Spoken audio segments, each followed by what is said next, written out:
Hello, everyone, and good morning, and welcome to the review of Moon Knight, Episode 2. I will start off with a spoiler-free mini thoughts and impressions. It was fine. Again, like the first episode, it was fine. It perpetuated the character's story, gave us some more details about what was going on, even if you're not a comic book nerd like I am and already have some working understanding of things. Oscar Isaac's performances, I should say, since he's playing more than one character, were really great. Ethan Hawke is an interesting villain. We got some more information on him that makes him a more interesting opponent for our hero. And the situation is far more complex than was previously led on to. It's not your average sort of do-gooder superhero story. Of course, Moon Knight never was, but they're doing a good job getting that across in this episode. We meet Layla, the love interest / partner of our hero in this episode. There's a couple of decent action scenes. It's not overdone. The CGI is still CGI. I still really... stream title has a typo. Mook Knight. Mook Knight. Okay, well, I'll see if it'll let me edit that now. I don't know if it will or not during the course of the actual broadcast, but I will. Okay, well, refresh your page and let me know if it worked. If it doesn't fix it now, I'll fix it after the show. Thank you, Keeverdam. Make sure I give credit where credit is due there. Thank you. Wow, I must have...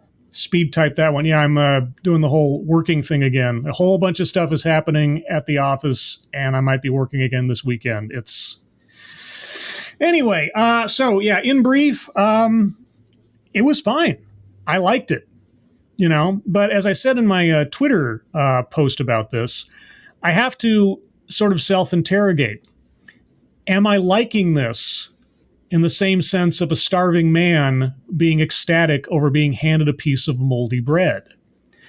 Am I just really liking this because in comparison to every other Marvel property on Disney Plus so far, this is actually so far, at least 2 episodes in, keeping my interest, isn't preaching any kind of social message at me, and the characters are behaving in relatively rational and logical ways per the circumstances.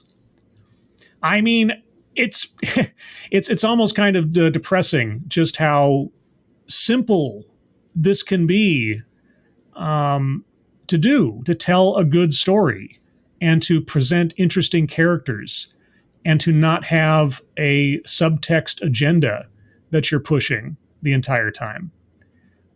We have a Jason Bourne-esque, or as Script Doctor brought up last week, a sort of Total Recall-esque person finding his memory. Except, okay, well, now I'm going to start getting into the show a little bit. So let's just get into the show, shall we? So we start off with our friend Steven waking up in bed after the events of the last episode where he was beating a mythical jackal to death in a bathroom with the Moon Knight outfit on, and he wakes up and he tries to run away, but he's immediately caught by his ankle brace because he's back in bed and he's restrained himself again. Who is restraining himself every time he goes back to bed? I'm assuming it is Mark Spector, although there are, of course, indications there are more than just 2 personalities floating around in there. And if you know the comic books, there are more than just 2 personalities floating around in there. Anyway, Stephen is starting to accept the fact that what's happening to him is not a dream, that it is real. After interacting with himself in the bathroom in the last episode. He starts trying to have a fight with himself, but there's not really a response. So he goes back to work, and he's very suspicious, looking around at everybody, and a plumber maintenance man is walking out, and security guard guy is taping up everything. And the guy's like, hey, have you looked at the security footage from last night yet? And the guy's like, no, not yet. Can I go and watch with you? He's like, okay. And so Steven starts warning the guy. It's like, okay, everything you're going to see is insane, right? This is like crazy Area 51 MI6 bonkers, right? He's like, uh-huh. And so they look at the footage, and of course, on the footage, there's nothing supernatural. It's just Steven running around like an idiot, screaming and crying. And then at one point, he's, let's see if I can get the frame here, because it's very temperamental, this thing. Yeah, so at one point, the Steven looking up at the camera as he's walking out is not, of course, Steven. This is Mark Spector, because the whole demeanor has changed. It is interesting, and I have to, again, give credit to Oscar Isaac. He, between his accent, his posture, his mannerisms, he really is very good at creating very distinct characters with, no costume change or anything. Looking at himself in the mirror, you can really tell you've got two completely separate people. The accent helps a lot, but the performance also helps a lot too. So anyway, Steven is promptly fired from the museum. The museum says they're not going to press any charges, and they recognize that he's got some issues, and so the HR guy, kind of nudges him towards getting some help. And it's like, okay. And so he leaves his name tag on the table, and that's it. That's the end of his job. Is that he goes back to his friend, the human statue, who I am told is meant to represent, if not actually be, the character Crowley from the Moon Knight comics. I don't know if he's credited as that in the credits or titled that in the credits, but that's supposedly who it is, or at least supposed to represent. And so he goes back to his statue friend, and he talks to him and gets some quote unquote advice by talking to a statue, which is, of course, interesting if you know the comic books, because most of the time in the early comic books, Moon Knight was just talking to the statue of Khonshu. And so he pulls out the little key fob storage locker thing that he found hidden in his apartment from the last episode, and decides, okay, well, I got to go find this place. And so he goes around to like 7 or 8 different branches of this company, and he finally finds the one that has his locker, because the security guy recognizes him and says, yeah, you're locker number 43, right? And so in my mind, I'm like, okay, 43, because everything in these shows is a possible Easter egg. So I'm like, okay, what was Moon Knight 43? Did something happen in Moon Knight 43? Well, it was one of, if not the issue in the Moon Knight series that was the crossover with the Infinity War sort of a Marvel event back in the 90s. This is not anything to do with the movie. And but so no, I guess, unless there's like doppelgangers of the new warriors running around in this episode that I don't know about. If you have no idea what I'm talking about, don't worry about it. Doesn't mean anything. Anyway, so go to the locker, and they find locker number 43. And there's a little QR code on locker number 43. And it's the same one as in the previous episode, which if you scan it, it'll take you to a free digital copy of the, I forget exactly the issue. It was Werewolf by Night 23 or something, the very first appearance of Moon Knight in the comic books. So if you're really curious about the goofy origins of Moon Knight, and also the brand new, apparently on every old comic book they put out digitally, Marvel trigger warning in the PDF. If you find this thing, there's a trigger warning at the beginning of the PDF of the comic book that says, certain depictions of things in this were bad then and they're bad now, and we don't endorse them, but we're going to, still promote this anyway because it's still our product. So whatever. Anyway, he goes into the storage room, and strangely enough, it's a little hideout. It is a mercenary secret agent hideout with a bag full of weapons and supplies and a cot and everything. He opens up the bag and he finds Mark Spector's passport, and he finds a bunch of money, and he finds a gun, and he finds the scarab, which as soon as he holds it in his hand, it detaches and floats up and starts floating in his hand, or floating above his hand. And it's acting like a compass. Ooh, a compass towards what? Well, we'll find out. Anyway, so he starts talking to Mark in his reflection. And again, this really goes to Oscar Isaac's performance, because between the accent, the posture, the mannerisms, you really have two different characters interacting. And it's really good. I like it. I thought it was well done. And it's a very simple effect, the whole mirror thing. It's not complicated. And it doesn't need to be complicated. It could be something simple to tell a good story. So anyway, Mark is trying to explain to Steven He's like, okay, look, you need to give me control of the body again. I need to get some things done. You don't know what you're doing. You're going to get yourself hurt, et cetera, et cetera. And Steven's like, no, no, no. He says, I don't care how bloody handsome you are. He's like, he has no interest. He knows what this guy is dangerous. Everywhere he goes, this alternate personality of his is ruining his life, Steven's life. He doesn't have any particular liking for this Mark Spector guy. And so Mark explains to him, he's like, okay, look, I am an avatar of Khonshu. And you are too, sort of. He's like, the moon god? He's like, yes. Yes, a deal was struck. And I have to fulfill my end of the deal, says Mark. And he says, that deal is contingent on you not interfering, Steven. And so Steven's like, yeah, no. Okay, I'm going to take this bag full of stuff, and I'm going to run and tell the cops about all this, and hopefully they'll lock me up so that you can't hurt anybody else and you can't destroy anything else. And then so Steven tries to escape, but of course he goes out in the hallway, and there in the distance you can see Khonshu is coming. And so we get a whole light show in this hallway of disappearing Khonshu and appearing Khonshu. And then he's suddenly there, and then he turns around and is like, you know, give it back, you fool. Speaking of the scarab. And so he runs out of the building and is running down the street, and he falls on the ground, and who should he run into but Layla.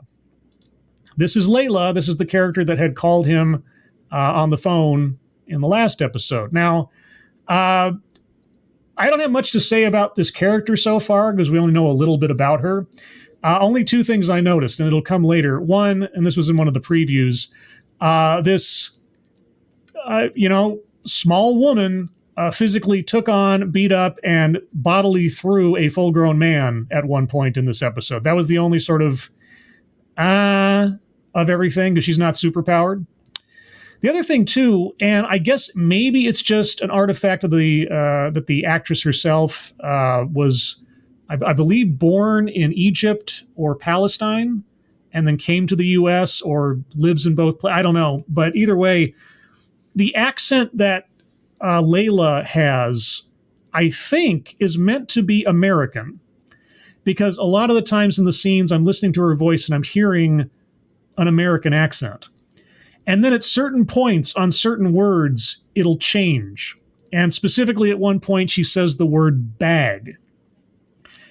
But she doesn't say it with the sound. She says says bog.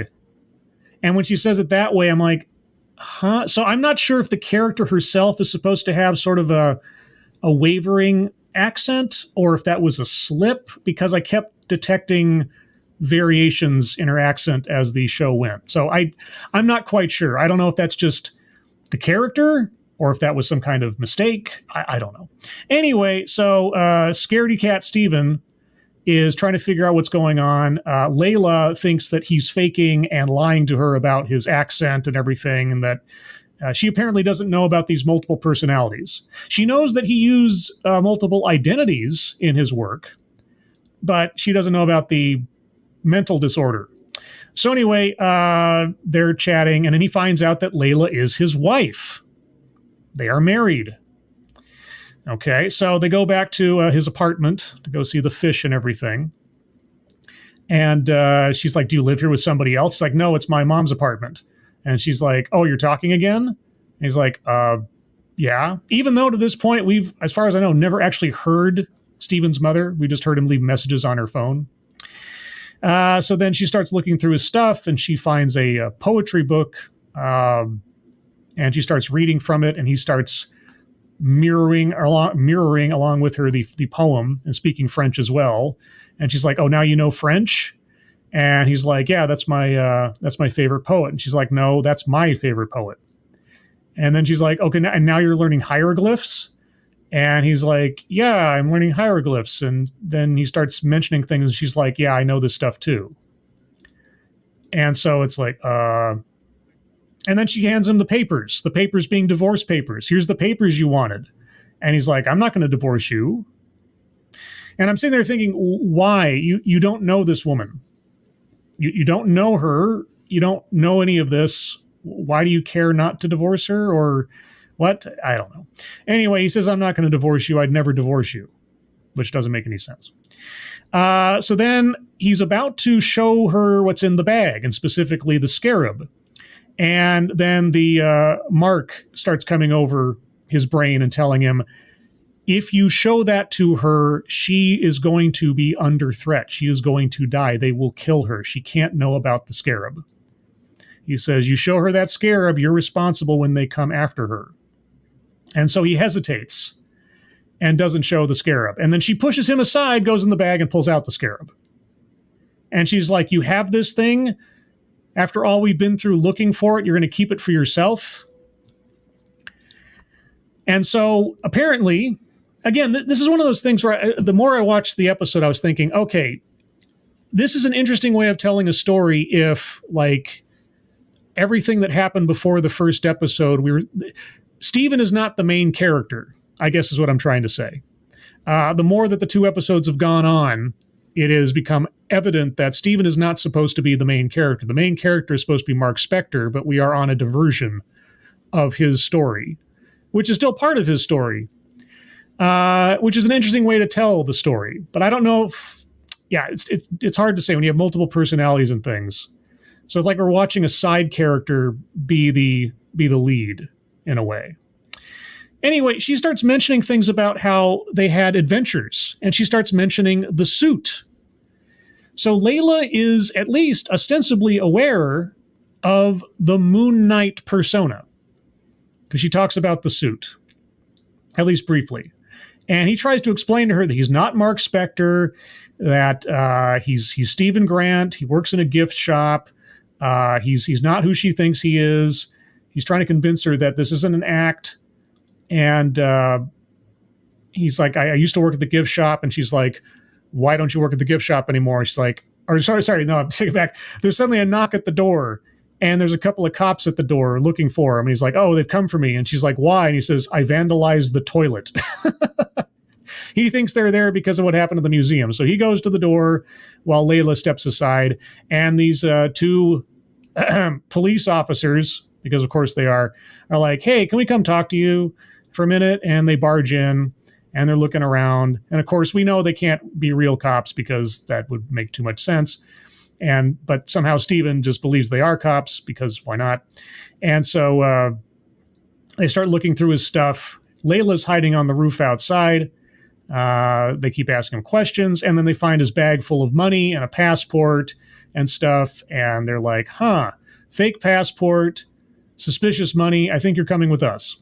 And so they start driving through London, and he tries to explain to him, or just explain to the cops that, it's not me. I didn't do these things. And they start looking up the identity on the passport, Mark Spector. Mark Spector is a mercenary. He is suspected in the murders of a bunch of archaeologists at a dig site where they had their hands bound and they were shot in the back of the head. And so Steven's like, oh my God, I'm a murderer, or Mark's a murderer. Oh no, what am I gotten myself into? And obviously the cops are not driving him to the police station. They drive him off to some, I don't know, factory, industrial area. Hard to say. But they get there, and Steven starts trying to have a conversation with Mark in the reflection. And he's calling for help, but nobody's answering him. So he starts talking to Mark. And he's like, Mark's like, you need to give me control of the body. I can get us out of this. And he's like, no, I saw what you did to those people. Now, we, the audience, didn't see the pictures of the people executed at the dig site, but at least implicitly, the pictures were shown to Stephen on the laptop the lady was carrying in the car. And he's like, I'm never giving you control again. You're going to hurt people. You're a murderer. And I'm never going to do it. And then the car door opens, and then suddenly falls out on the street. And there is our wonderful friend, Arthur Harrow. I thought it was Jacob last time for some reason, but Arthur Harrow. And Arthur has every understanding of who Stephen is and what's going on. He says, Stephen Grant, Mark Spector, Conchu. And he says, did he choose you because your mind would be so easy to break or because it was broken already? And he's like, what? And it says, do you see him? Do you see him right now? And Khonshu's, there he is, standing in the background. He says, that's a privilege I no longer have, basically, of seeing Khonshu. And Khonshu's like, kill him. Crush his windpipe. And Harrow's like, what's he telling you? Is he telling you to kill me? And he says, I'm gonna show you around. So he walks Stephen around this sort of neighborhood, I guess, or this, I don't know, this tenement project. I'm not quite sure what it's supposed to be, but he says this neighborhood used to be filled with drugs and crime, and now everybody's at peace, and everybody's working together, and everybody's happy. Look at this little utopia I've built. And they keep walking around. He keeps chatting with his, I guess, congregants is the best way to put it. And they're watching movies and they're gardening and they're making food, and it's a big commune. It's one big hippie wonderland or whatever. And so, so our villain is, of course, a good guy. He's there to help people. And Harrow is talking to Stephen as a very knowledgeable person about Khonshu and about the gods and about what they do and about how they operate. And so they sit down to have some soup. And Khonshu's standing up here watching over this. And I'm going to summarize all of this. So Harrow explains that he used to be the avatar of Khonshu before Stephen/Mark became the avatar. So he knows all about this. He says, before you, I was the fist of vengeance. And then he's talking to Stephen. He's like, this Khonshu is a liar, right? Khonshu made a deal with me. He took advantage of me. And eventually I got rid of him. I was able to get away from him. And I found out the truth, you know. He says, Khonshu does it wrong. Khonshu punishes the guilty. Khonshu punishes those who have already done evil. And by the time you get to that point, the evil's already done. And so I moved to a new master. I moved to Amit. Amit, who can see who's going to do evil before they do it. And so we need to resurrect Amit in order to cleanse the world of all evil before it even takes root. And they're having this little back and forth conversation about the nature of evil and free will and that kind of stuff. And he's like, isn't it a little weird trusting the judgment of a weird crocodile lady? And he says, you don't need to doubt her judgment. And Mark Stephen brings up a really great question to Harrow. He says, well, wait a second. So Amit can see what someone's going to do, and you're going to kill them before they can do the evil. That's what Amit does. He's like, yeah. So if you come across a little baby that Amit says is going to do something terrible 30 years from now, are you going to kill that baby? And then Harrow's like, if you have a limb that is, infected and going to, the infection's going to kill you, you cut that limb off. Even if it might be grotesque and ugly, it's necessary. And Stephen's like, I don't know about you, but I kind of draw the line at child murder. Does that sound wrong to you?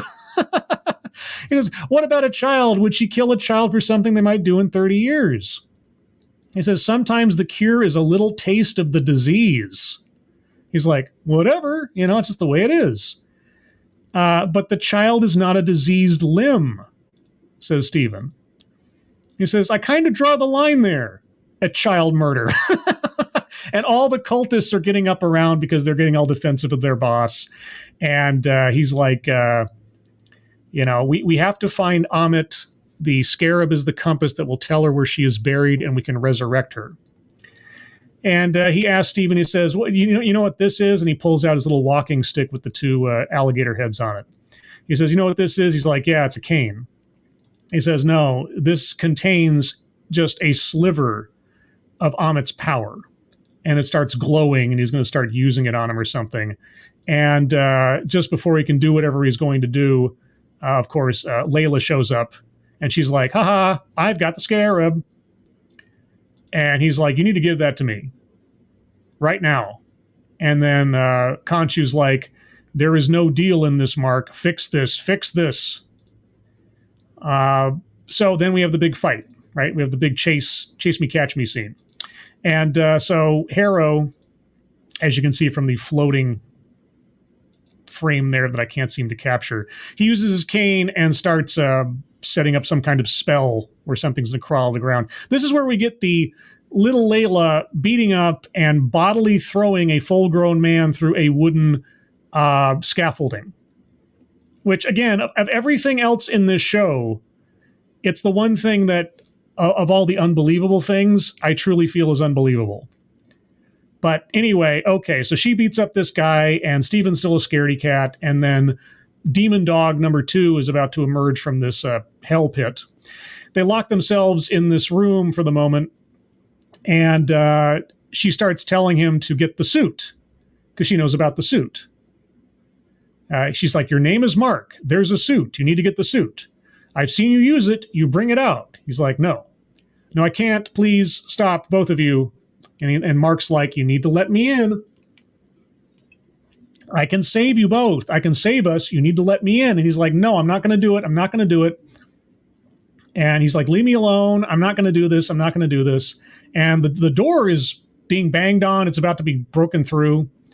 And then it's broken through. And then there's suddenly this, big evil jackal monster.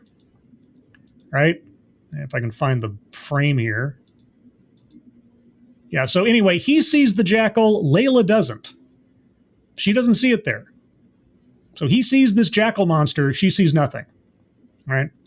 And then the jackal monster throws Steven out the window. And as he's falling, he's saying, suit, suit, suit, suit. And then he lands, superhero landing. And now he's in the Mr. Knight suit from the Warren Ellis run, I think, of Moon Knight, which is the fancy suit. So he said, suit, suit, suit, and suddenly there's a suit. And now he's all fancy. He's like, Mark's like, what the hell are we wearing? And he's like, well, I said I needed a suit. I don't know how this works. And he's got his suit, and he's got his two little sticks, fighting sticks, sort of Daredevil style, although he doesn't end up using them. He just kind of has them. And so Layla finally gets down to the street, and she sees the suit guy, and now Moon Knight is fighting an invisible force. So Layla can't see the jackal, but the jackal does exist in physical reality with Layla. So anyway, Moon Knight, Mr. Knight, is being thrown around against cars and beaten up and everything. And they fight. Layla can't see it, but then she throws something at what she thinks is the thing attacking him, and it does have a shape. Like she threw a bottle at it, and some of the liquid got on its face, and she could see the shimmer on the face of the jackal. So the jackal can't be seen by anybody but Moon Knight, but it has a physical presence in the world and can be detected through physical means. It's interesting rules we're dealing with here. Anyway, so Steven, as Mr. Knight, starts doing his best to fight this thing and actually gives it a really good punch. And then he gets thrown out into the street. And everybody else is just seeing him dancing around like an idiot and swinging his fist at nothing. And so Steven realizes he can't deal with this. And Mark's like, that was a hell of a punch, but you need to give me control. And he's like, okay, just for now, just for the moment. And then he transforms into the official Moon Knight, as he's transforming into the official Moon Knight. And then Mark Spector, we see for the first time in action as Moon Knight. And he's climbing up a building to get the jackal away from the people. And he's hopping across the rooftops. And he impales the jackal on this church spire thing.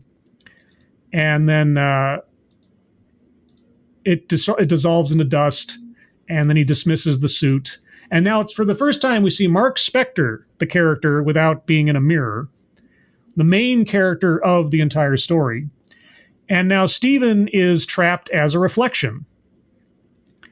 And he starts arguing with Steven about this. And in the process of the fight and everything, the scarab got away from either Layla or Mark. I forget who had it at the last point, and some homeless guy picks it up, and Harrow sees it. He walks over and he kills the bum and takes the scarab. And so in the course of this, we learn through the conversation between Stephen and Mark that Mark, and this is comic book accurate to a certain extent, Mark had died. Khonshu brought him back and made a deal with him to, fight injustice, etc., etc.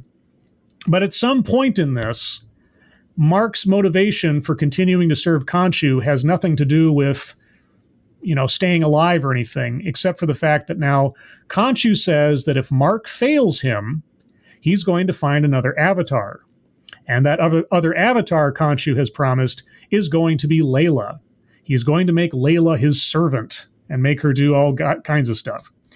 And so Mark's entire purpose right now is to continue to serve Khonshu, fulfill the terms of their agreement so that he doesn't harm Layla or take her over or ruin her life or anything else. And so he explains this to Stephen. And Stephen kind of understands it, but they're now at odds, of course. And Stephen's like, how long has this been going on? And he's like, I don't know. It's a long time. As in, how long has it been since Mark was resurrected and been serving Khonshu? They don't really say. And so Mark, upset with Stephen for demanding freedom and everything else and knowing that can't happen, gets frustrated. And he says something. He says, we've always managed to keep a wall between us, but something's changed. So basically this breaking down where Stephen is aware of Mark and Mark's aware of Stephen, and they're having this fight over who's control of the body. That's something new. That's something that's recent. And Stephen starts complaining at Mark about how, you're ruining my life. I had a job. I had a date you screwed up. My whole life is being destroyed, and you're eating away at it like a parasite. And he says, we wouldn't be alive if it weren't for Khonshu. And my servitude is the price that I pay. And so there's just a continual fight between the two of them as they argue, and then Khonshu shows up, and he's like, Harrow has the scarab. It's too late. You failed. And he's like, well, we'll get it back. We'll find him. We can track him down. And he says, I know that you enjoy the work I have for you, Khonshu says. Because Mark is still, at his heart, a conflicted mercenary killing machine. That's part of the problem. And he says, let me remind you, should we part, you may not like my next candidate, i.e. threatening Layla. As near and dear as she is to you. And Mark's like, okay, so where are we going? And Khonshu says, where the hell do you think? And suddenly Mark wakes up in a hotel room, and we see in the reflection of the mirror, Stephen, if I can get that frame again. Yeah, so here's Stephen trapped and scared, right? While Mark is sitting on the floor in a hotel room. And it reminds me a lot of the part of the opening sequence of Apocalypse Now, where I want to say Estevez, but I mean Martin Sheen. He's in his underwear, and he's sitting there in the apartment, and there's a broken mirror, and he's drunk on the floor. If this isn't an homage to the opening of Apocalypse Now, I'd be amazed. Anyway, Mark wakes up from some kind of stupor, walks over to the window, opens up the curtains, and we're in Egypt, if you can believe it. And that's the end. So the next episode will presumably take place as an adventure in Egypt, unless it's some kind of flashback episode or something. Very straightforward chain of events. You get amazingly for a Marvel Plus show, or a Disney Plus Marvel show, character development. You learn about the character. You have the character talking to himself in these two different personas. You find out more about the background. You get a little bit more depth about the motivations of the villain. He's not a one-dimensional villain, heaven forfend. It's not bad. Is it great TV, the best cinema I've ever seen on television? No, but it's It's a superhero show with some layers to it. And so far, I don't hate it. And like I said at the top, I don't know whether to be happy about that or if I'm just putting it in context and in comparison to the previous offerings from Disney Plus and Marvel, because they've been pretty bad, relatively speaking. And this so far, at least 2 episodes in, has been fine. So there you go. I don't have much more to say on it. Not a lot to criticize. I didn't feel like I was being treated like an idiot at any point during the show. I didn't feel like I was being preached at about any sort of current social agenda kind of thing. Again, it developed the villain more so than I think any of the other villains in the Marvel Plus shows thus far have been developed, maybe save for Zemo, kind of. And again, we found out more about the character, his motivations, how it's not just I get to be a superhero and be happy-go-lucky. It is an anti-hero, conflicted character, which I appreciate. And yeah, so there you go. I mean, I'll take a couple of seconds for any comments you guys have, but I mean, not much more for me to say. Tier Alexander, since the MCU exists, him fighting an unseen enemy should be surprising. Well, what I found weird was that Layla knows about the suit, which means she has some awareness of the supernatural nature of Mark's situation. And yet, when the door smashes open and Steven says, "Jackal," and she's like, "There's no jackal." I'm like, well, what the heck just busted the door open? I mean, if a door forcibly breaks open and you don't see anything, and the guy who has the supernatural suit of armor says there's a jackal there, and you are aware of this part of his life, why would you question that? That's, of everything in the entire episode that kind of made me go, huh? That's the one thing that made me go, but she knows what's going on. She's not an ignorant actor in this situation. She knows she knows that he's a supernatural avatar thingy, right? Or something. That was the only thing that kind of made me go, eh. Other than that, eh. Shouldn't be surprising. Well, again, if she was just some civilian, it would make more sense. But she's not. She's obviously not. They told us that she's not. So, yeah. Otherwise, yeah. So there you go. So far, if you haven't watched it yourself, it's not terrible. It's okay. I like it all right so far. But every episode I'm on tenterhooks waiting for it to fall apart because Disney Plus and Disney Marvel haven't given me a whole lot to hope for. So we will see how it goes as things go. So anyway, that's it, everybody. That's all I got. Hope you enjoyed or found it informative. If not, I'm sorry that you didn't. If you'd like to hear more from me, you can find me here tomorrow night at 6 p.m. Pacific, 9 p.m. Eastern for another episode of TED Excellence, and scheduled to join me, Drunken Uncle, as we attempt to find out what a pineapple taught us about life or something. That's basically the title. I'm as curious as you might be. And beyond that, you can find me here Sunday mornings at 8 a.m. Pacific, 11 a.m. Eastern for the Sunday Stream, where I will cover a thing for stuff on stuff. Everyone, thank you so much for joining me. Hope you have a good rest of your Wednesday. Moderators, thank you for keeping an eye on things. Even though everyone here is so well behaved, you have very little to do. Those of you that donated either to myself or might I direct your attention to the GoFundMe's pinned to the top of the chat box. Please take a look at those for our friends Shady Grin, Angry Illinoisian, and his kitten. They could use your help if you have it to give. And with that, everybody, I hope you're all safe and well. If you are not well, please get well soon, and I'll see you on the next one. Take care. Bye-bye.